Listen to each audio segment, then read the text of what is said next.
Android users, you can now have TYT in the palm of your hand. Our TYT app is available for download in the Google Play Store. Just go to tyt.com/app to find out more. An 18-year-old man in California has been acquitted of murder charges following a case involving the shooting death of a young man named Justin Holmes. So this story involves 3 individuals who were involved in the death of Justin Holmes. And Cameron Terrell, the man who has just been acquitted, was the individual driving the getaway vehicle. So Cameron Terrell is from Palos Verdes Estates in California, which is a very wealthy area. He was acquitted of first-degree and attempted murder charges even after he attempted or admitted to driving a car that 2 homicide suspects were driving in before the alleged crime was committed.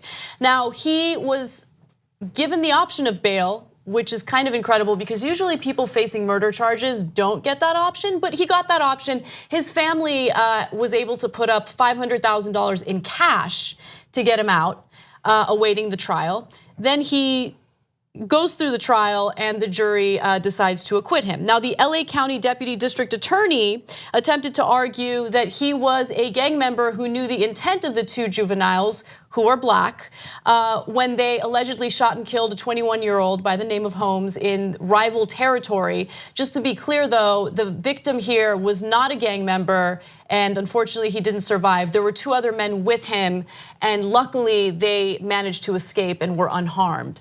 But it's just fascinating to see how in this case you have a young man driving the getaway vehicle. He admitted to it, but he was still acquitted of murder charges. Yeah, it's absolutely, I want to say it's unfortunate. It is a reflection of our society. We had a jury pool decide and deliberate on this for 10 days. And so that's what the community decided. But it's kind of evident and clear here that people aren't necessarily being treated the same. But I guess we're going to find out when we have these 2 black underage juveniles who are going to be pretty much facing these murder charges and to see the kind of treatment and the experience they have. And of course, it's also a matter of the fact that when you have this young man, Terrell, whose family is very affluent, that they could afford good counsel. And so it's really, I just think that the situation really reflects the ills and the unfortunate just unfairness of the justice system. Let me jump in really quickly because I want to make one important point. Look, I'm not saying, oh, well, he got off, so I think that these 2 black juveniles should get off. No. I'm saying that he was involved in this murder, right? And so there should be consequences, but instead, he gets acquitted and now he's planning on going to law school. He says that because of this whole situation, he now has a newfound passion for jurisprudence. I hope he has a newfound passion for not killing people. Yeah. So I think we're all agreed that what we want is equal justice. Yes. And so, and if you say, hey, look, man, I don't know that somebody driving the car should be up for murder.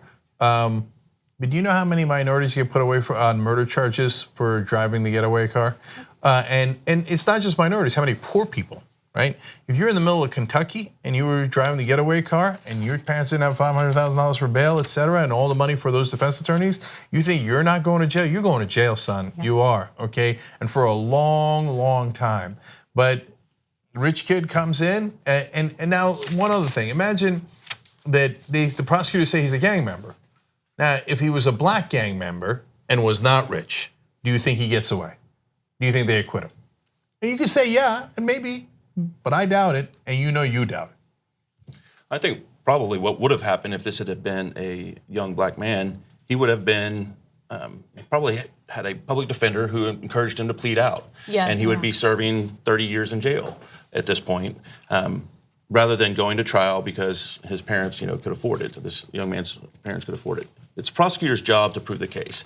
They didn't do that in this case, probably because there was really good counsel on the other side. But the problem even is there before they even get to that point because of pleading out and this plea system that we have where, hey, go ahead and plead and then you go to jail. Yeah, James, what was your profession before you started running for Congress? Civil rights attorney. So okay, so 2 excellent attorneys here with and a very bad one to get your perspective on this. But that's a great point, and and it's often overlooked, which is that if you were poor, you probably weren't going to get a trial in the first place. No. The public defender was almost certainly going to tell you to plead. And in a case like this, and they want to move things along. They go, you got to go. You're going to lose anyway. You got no chance, right? And the whole system's geared against you. So in a sense, you know, when people talk about two-tier justice system, I don't think it's just a black and white issue. I think that it is that, by the way. Don't ignore that part, because that is real, okay? And just because you didn't experience it doesn't mean it doesn't happen, right? But it's also socioeconomic. Are you rich or are you not? Because there's a whole different justice system for rich folks in this country. 2 easy ways to follow the Young Turks. One is hit the subscribe button down below, then you're a TYT subscriber. And second is ring the bell. And when you do that on YouTube, you're notified of our videos.